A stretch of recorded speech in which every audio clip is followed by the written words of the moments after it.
You're listening to the Bear in Mind podcast, episode number 71. A podcast uncovering identity, color, and love, where driving yourself crazy is totally sane and curable. Now your host, T. Vias.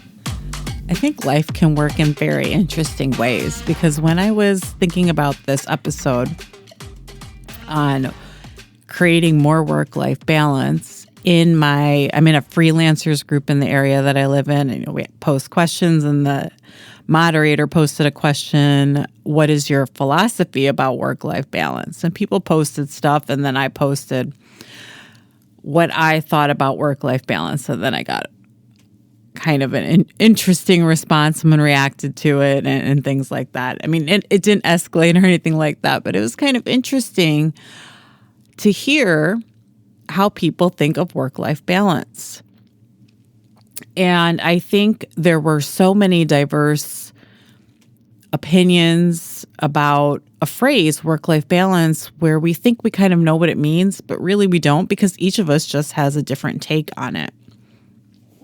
And, well, this happens to be my take. And the take that I'm going to offer you is that work-life balance needs to be very specific to you so that you can actually go create it. And that's the key, is actually making it specific to your life so that you can create the balance that you want.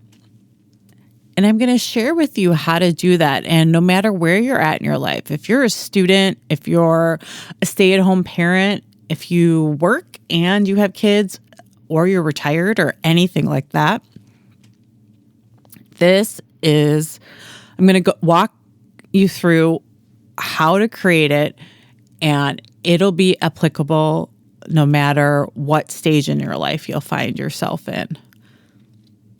Okay, so work-life balance is something that is really vague for your brain. And we kind of think we know what it is because maybe we've read a bunch of articles about it and we've heard talk about it and things like that. But it's still very vague to us because life in general, and then versus work, that's going to be something your brain can't really solve, even though you think you might need more balance or you might need to work less and live more, etc. It can't do anything with that. It can't start to think of solutions and the way to create that balance. And so the way to actually do that is to get really specific in your life and to list out all the things in your life that's important to you right now. So if you're trying to finish school, if you're trying to lose weight, whatever the things are, trying to have better connection with your family, list out all of the things that are important to you. So basically list out all your priorities. And so then, work will be, maybe your career is going to be one of those priorities as well. And you can kind of see what your priorities are.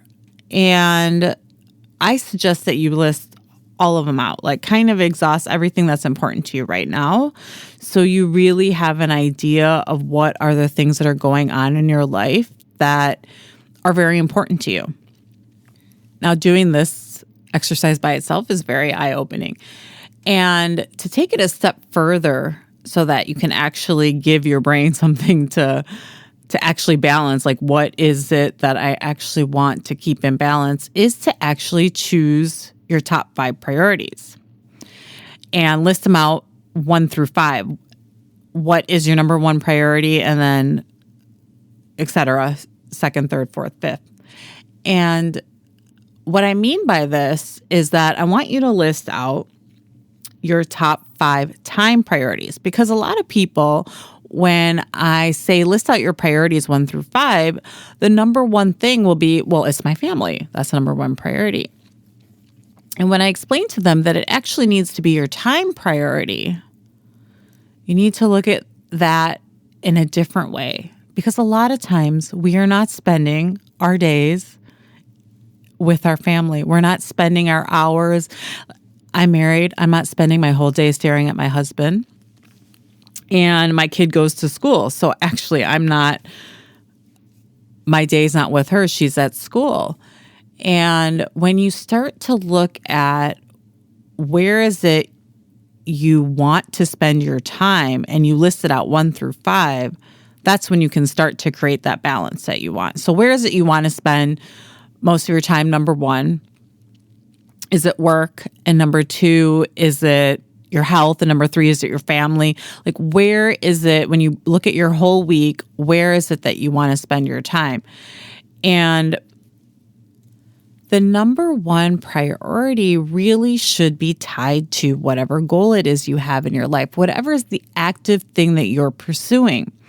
So if you're a student and you're trying to finish school, graduate, that is your number one priority right now. That's where you're spending your time. You're going to class, you're studying, writing papers, etc. And so usually the number one or the number two priority is going to be linked to some active goal. Now, for example, you may have a job where you spend most of your time at your job, but maybe the only goal there is to maintain the wealth and to provide for yourself, to pay your rent, pay for food, etc. And that's kind of a maintenance goal, but there may be something else that you're actively pursuing. Maybe at the same time you're trying to lose weight. So your physical health would be your number two priority, which means you're spending the other hours there, either you're working out, planning your meals, cooking more, whatever it is, that's your active goal. And that's going to be higher on your priority list. So you really want to break down the top 5 priorities you have by your time. And the other thing where I have to say, when I work with people on time management and I work with my clients, is that they'll say things like, well, I have more than 5 things that are important to me. And although that is very true, is that you really need to stick to 5 things. And why you need to stick to 5 things, because if you think about work-life balance and you trying to balance everything, and you listed out everything that's important to you, and as I said in the beginning, list out all your priorities, and you were really trying to balance all of that, that would be quite difficult to juggle everything. So constraining it to 5 time priorities where you want to spend your time is going to help create that balance that you want. Okay, so you've got your list of your top 5 time priorities. And a good way to check is if you actually have that balance that you want is to look back at your agenda the day before and see if the priorities line up. Look through maybe the last week and see, hey, did you spend your number one priority? If it was your career, is that where all your hours, is that where majority of your hours went, and the second thing, et cetera, and see if they kind of match up. And then you can kind of see where there's a mismatch.